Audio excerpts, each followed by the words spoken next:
Hello everyone, আসসালামু আলাইকুম। আজকে আপনাদের সম্মুখে হাজির হয়েছি আইএলটিএস পরীক্ষার রিসেন্ট একটি টেস্ট নিয়ে। তো আমরা আজকের লেসনে 3টা টপিককে কভার করব। পার্সোনাল ইনফরমেশন থেকে ফেব্রুয়ারি মাসে কি কোয়েশ্চেন এসেছে, হলিডেজ থেকে এবং ওয়েদার থেকে। তো যারা খুব রিসেন্টলি আইএলটিএস পরীক্ষা দিবেন এই কোয়েশ্চেনগুলোকে কিন্তু খুব গুরুত্ব দিতে হবে, কারণ এ ধরনের কোয়েশ্চেন হয়তোবা আপনি ফাইনালে পেয়ে যেতে পারেন। তো আমরা প্রথমেই পার্সোনাল ইনফরমেশন থেকে যে কোয়েশ্চেনগুলো হয়েছে তা নিয়ে কথা বলবো। আর টেস্টটা কিন্তু এই ফেব্রুয়ারি মাসের অনুষ্ঠিত হওয়া আইএলটিএস টেস্ট থেকে নেওয়া হয়েছে। তো প্রথম কোয়েশ্চেনটা ছিল নেম নিয়ে। নেমের পরের কোয়েশ্চেনটা ছিল do you work or are you a student. তো আমি এখানে লিখেছি I am a student, I completed my HSC level this year and have started studying for bachelor's degree in computer science. তো বাংলা দেয়া আছে, আপনি বাংলা দেখে দেখে যারা এইচএসসি শেষ করেছেন তারা এইচএসসি লেভেল লিখবেন, যারা হচ্ছে ব্যাচেলর শেষ করেছেন তারা ব্যাচেলর কমপ্লিট করেছেন এটা বলবেন। তারপরে কোয়েশ্চেনটা ছিল, কোয়েশ্চেন নাম্বার 2 ছিল why did you choose this subject. আপনি কেন এই বিষয়টি বেছে নিয়েছেন? খুব কমন একটা কোয়েশ্চেন। সো আপনারা এই প্রশ্নটার উত্তরটা রেডি করে ফেলবেন, কেন আপনি আপনার সাবজেক্টটাকে বেছে নিয়েছেন। যদি রেডি করতে না পারেন আমাকে কমেন্টে জানাতে পারেন এবং হচ্ছে আপনার সম্পর্কে বলতে পারেন, সো দ্যাট আমি আপনাকে কিছুটা হেল্প করতে পারি। তো আমি এখানে বলেছি যে আই চোজ কম্পিউটার সায়েন্স। আমি কম্পিউটার সায়েন্স বেছে নিয়েছি because I love technology and programming. আমি প্রযুক্তি এবং প্রোগ্রামিং পছন্দ করি। খুব সুন্দর করে রিলেট করা হলো এখানে।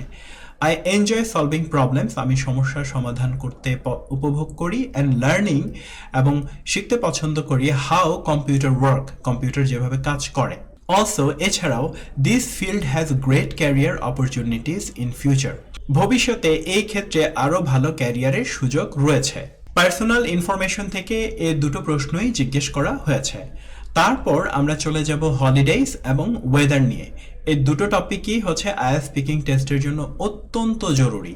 ডিয়ার লার্নার্স, আপনাদের মধ্যে যারা আইএলটিএস প্রিপারেশন নিচ্ছেন এবং রাইটিংয়ে যাদের প্রবলেম আছে তারা টেস্ট প্রিপারেশন সেন্টারে শুক্রবার বিকেল 4টায় আমার সাথে একটি ফ্রি সেশন করতে পারে। তো ফ্রি সেশনটি বুক করতে স্ক্রিনে দেখানো নাম্বার 015345967745 এই নাম্বারে হোয়াটসঅ্যাপে আমাদেরকে মেসেজ দিয়ে জানাতে পারেন। টেস্ট প্রিপারেশন সেন্টারের লোকেশন হলো ফার্মগেটে, এশিয়া প্যাসিফিক ইউনিভার্সিটির ঠিক পাশেই RH হোম সেন্টারের 2য় তলায়। তো আপনাদের কোনো বিষয়ে কোনো প্রশ্ন থাকলে এই হোয়াটসঅ্যাপ নাম্বারে আমাদেরকে প্রশ্ন করতে পারেন। আজকের লেসনের দ্বিতীয় টপিকটি হলো হলিডেজ। তো হলিডে থেকে প্রথমত কোয়েশ্চেন করা হচ্ছে what do you usually do during holidays. আপনি সাধারণত ছুটির দিনে কি করেন? তো আনসারটা হলো ডিউরিং হলিডেজ, ছুটির দিনে আই ইউজুয়ালি স্পেন্ড টাইম, আমি সাধারণত সময় অতিবাহিত করে থাকি উইথ মাই ফ্যামিলি, আমার পরিবারের সাথে। ভিজিট নিউ প্লেসেস, নতুন জায়গা ভ্রমণ করে থাকি। Or just relax at home, অথবা কেবল বাসায় বিশ্রাম করে থাকি। সামটাইমস, মাঝে মাঝে I go on short TRIPS, আমি ছোট ভ্রমণে যাই উইথ ফ্রেন্ডস, বন্ধুদের সাথে। অর ওয়াচ মুভিজ, অথবা মুভি দেখি। অ্যান্ড রিড বুকস, এবং বই পড়ি। If I have enough time, যদি আমার পর্যাপ্ত সময় থাকে। I also try to learn something new, আমি চেষ্টা করি নতুন কোনো কিছু শিখতে। লাইক কুকিং, যেমন রান্নাবান্না। অর নিউ স্কিলস, অথবা নতুন একটি দক্ষতা। সো এটা একটা ভালো আনসার। এখানে খুব সুন্দর কিছু ল্যাঙ্গুয়েজ ব্যবহার করা হয়েছে এবং নানান অ্যাক্টিভিটি ব্যবহার করা হয়েছে। সো আপনারা এই আনসারটা বলতে পারেন, বাট আনসারগুলো আপনি বাংলা সহ ফিল করে করে পড়বেন সো দ্যাট আপনার বলার ফ্লোটা ভালো থাকে। নেক্সট কোয়েশ্চেন হলো what are some popular holiday destinations in your country. আপনার দেশে কিছু জনপ্রিয় ছুটির গন্তব্য কি? সাম পপুলার হলিডে ডেস্টিনেশনস, কিছু জনপ্রিয় ছুটির গন্তব্য। আর কক্সবাজার হলো Cox's Bazar, Saint Martin Island, Sundarban, Sylhet and Bandarban. These places are famous for, এই জায়গাগুলো বিখ্যাত, their natural beauty, তাদের প্রাকৃতিক সৌন্দর্যের জন্য, and many people visit them, এবং অনেক লোকই তাদেরকে ভ্রমণ করে থাকে during holidays, ছুটির দিনগুলোতে, to relax, আরাম করার জন্য, and enjoy nature, এবং প্রকৃতিকে উপভোগ করার জন্য। কোয়েশ্চেন নাম্বার 5 ছিল how do people in your country usually spend there holidays. আপনার দেশের মানুষ সাধারণত কিভাবে ছুটি কাটায়? তো আমি নানা অ্যাক্টিভিটির কথা বলেছি, তো চলুন আমরা অ্যাক্টিভিটিগুলো দেখি। People in my country spend there holidays, আমাদের দেশের মানুষ ছুটির দিনগুলো কাটায় ইন ডিফারেন্ট ওয়েজ, নানা উপায়ে। খুব সুন্দর একটা ওপেনিং লাইন। তারপর বলেছি সাম like to travel to famous tourist spots, কিছু কিছু মানুষ পছন্দ করে বিখ্যাত যে পর্যটন জায়গাগুলো আছে সেইগুলো ভ্রমণ করতে, while others prefer staying at home। আবার কেউ কেউ পছন্দ করে বাসায় থাকতে উইথ ফ্যামিলি, পরিবারের সাথে। মেনি পিপল ভিজিট দেয়ার ভিলেজেস, অনেক লোকই তাদের গ্রামের বাড়িতে যায় টু মিট দেয়ার রিলেটিভস, তাদের পরিবারের সদস্যদের সাথে দেখা করতে। অ্যান্ড সাম এনজয় শপিং, এবং কেউ কেউ শপিং উপভোগ করে, ওয়াচিং মুভিজ, মুভি দেখতে পছন্দ করে, আর গোয়িং টু রেস্টুরেন্ট, এবং রেস্তোরাঁতে যেতে পছন্দ করে উইথ ফ্রেন্ডস, বন্ধুদের সাথে।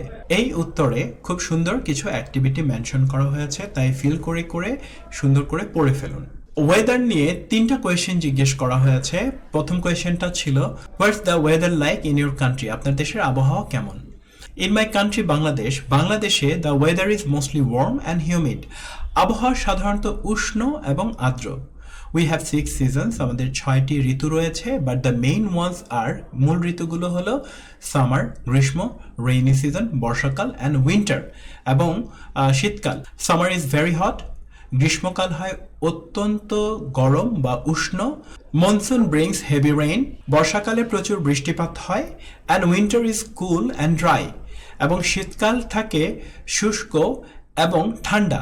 তো এখানে টপিক বেসড কতগুলো সুন্দর ল্যাঙ্গুয়েজ ব্যবহার করা হয়েছে, যেমন বলা হয়েছে ওয়ার্ম, হিউমিড, তারপর হচ্ছে সিজনগুলোর নাম বলা হয়েছে, মনসুনের কথা বলা হয়েছে, এখানে ইজ ভেরি হট বলা হয়েছে, হেভি রেইনের কথা মেনশন করা হয়েছে। তার মানে টপিক বেসড অনেকগুলো ভোকাবুলারি এখানে আছে। তারপর কোয়েশ্চেনটা হলো do you prefer hot or cold weather, আপনি কি গরম আবহাওয়া পছন্দ করেন নাকি ঠান্ডা আবহাওয়া পছন্দ করেন। তো আনসারটা হলো আই প্রেফার কোল্ড ওয়েদার, আমি ঠান্ডা আবহাওয়া বেশি পছন্দ করি, because it is more comfortable for me, কারণ এটি আমার জন্য বেশি আরামদায়ক। ইন হট ওয়েদার, গরমকালে আই ফিল টায়ার্ড, আমি ক্লান্ত অনুভব করি, অ্যান্ড সোয়েটি, এবং ঘেমে যাই এমন অনুভব করি। বাট ইন কোল্ড ওয়েদার, কিন্তু ঠান্ডা আবহাওয়ায় I can wear warm clothes, আমি পরিধান করতে পারি উষ্ণ কাপড়, অ্যান্ড ফিল ফ্রেশ, এবং সতেজ অনুভব করি। Also I enjoy drinking hot drinks, আমি উপভোগ করি গরম পানীয় পান করতে। সিটিং ইন দ্য সান, এবং সূর্যের আলোতে বসতে ডিউরিং উইন্টার, শীতকালে। How does the weather affect your mood, আবহাওয়া আপনার মুডকে কিভাবে প্রভাবিত করে বা মেজাজকে কিভাবে প্রভাবিত করে। ওয়েদার অ্যাফেক্টস মাই মুড আ লট, আবহাওয়া আমার মুডকে বা মেজাজকে অনেক প্রভাবিত করে। অন সানি ডেজ, রৌদ্রোজ্জ্বল দিনে I feel happy and energetic, আমি আনন্দিত এবং উদ্যমী অনুভব করি। But on rainy or very hot days, কিন্তু খুব গরম বা বৃষ্টির দিনে আই ফিল লেজি, আমি অলস অনুভব করি, অ্যান্ড সামটাইমস অ্যানয়েড, এবং মাঝে মাঝে বিরক্ত অনুভব করি। Cool and breezy weather makes me feel relaxed and fresh, ঠান্ডা এবং বাতাসযুক্ত আবহাওয়া আমাকে শান্ত এবং সতেজ অনুভব করায়। প্রতিটি আনসারে সুন্দরভাবে এখানে অনেকগুলো টপিক ভোকাবুলারি অ্যাড করা হয়েছে। যারা এই অংশটুকু শেষ করতে পারবেন তারা হচ্ছে এটুকু জেনে রাখবেন যে আই স্পিকিং পার্ট 1-এর জন্য কিন্তু আপনি বেশ কিছু টপিক কভার করে ফেললেন। সো এইভাবে আমাদের লেসনগুলো দেখতে থাকুন এবং কমেন্ট দিয়ে আমাদেরকে আরও জানান যে আর কি নিয়ে আপনারা ভিডিও দেখতে চান। সবার জন্য শুভকামনা জানিয়ে আজকের লেসনটি এখানেই শেষ করছি।